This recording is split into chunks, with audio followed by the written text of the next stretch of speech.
राधानगरीत 560 बांधकाम कामगारांना कौशल्य प्रशिक्षण, सुरक्षिततेची नवी दिशा. कौशल्य, सुरक्षितता आणि आत्मविश्वासाचा संगम घडवणारा ठरला उपक्रम.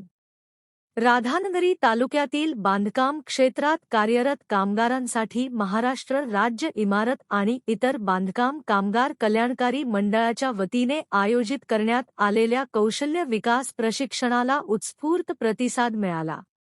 या उपक्रमांतर्गत तब्बल 560 कामगारांनी सहभाग घेत आधुनिक कौशल्ये आत्मसात करत सुरक्षिततेबाबत सजग होण्याचा संकल्प केला. या प्रशिक्षणात कामगारांना केवळ कौशल्यवृद्धीच नव्हे, तर कामाच्या ठिकाणी अपघात टाळण्यासाठी आवश्यक असलेल्या सुरक्षिततेच्या उपाययोजनांची सखोल माहिती देण्यात आली. बांधकाम क्षेत्रातील वाढत्या धोका लक्षात घेता सेफ्टी फर्स्ट हा मंत्र देत कामगारांना सजग करण्यात आले.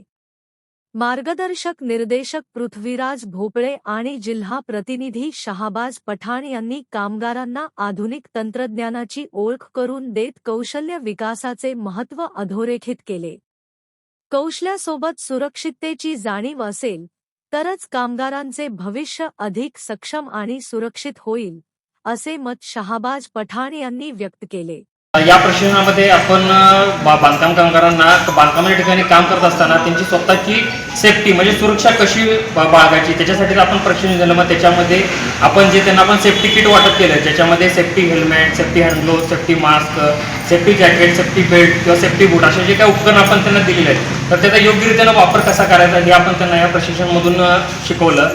त्याचबरोबर कसं आहे की बांधकामाच्या ठिकाणी जे आपण अवजारे किंवा जे हत्यारे वापरतो त्यांचाही योग्य वापर कसा करावा, बांधकाम योग्य पद्धतीनं कसं करावं याचं त्यांना प्रशिक्षण आपण याच्यामध्ये दिलेलं आहे. या उपक्रमामुळे कामगारांमध्ये आत्मविश्वास वाढण्यासोबतच कामाच्या ठिकाणी होणाऱ्या अपघातांमध्ये घट होण्याची अपेक्षा व्यक्त केली जात आहे. कार्यक्रमाच्या यशस्वी आयोजनासाठी सिटू संलग्न लाल बावटा बांधकाम संघटनेचे अध्यक्ष संदीप सुतार यांच्यासह भरत सुतार, अजित मुल्लानी, दशरथ कांबळे, हिंदुराव कदम, धनाजी सुतार, संतोष कांबळे, मधुकर सुतार, राजेंद्र तिबिले, योगेश कांबळे, रामचंद्र नलवडे तसेच डाटा ऑपरेटर पूनम पसारे व पूजा कवडे यांनी विशेष परिश्रम घेतले.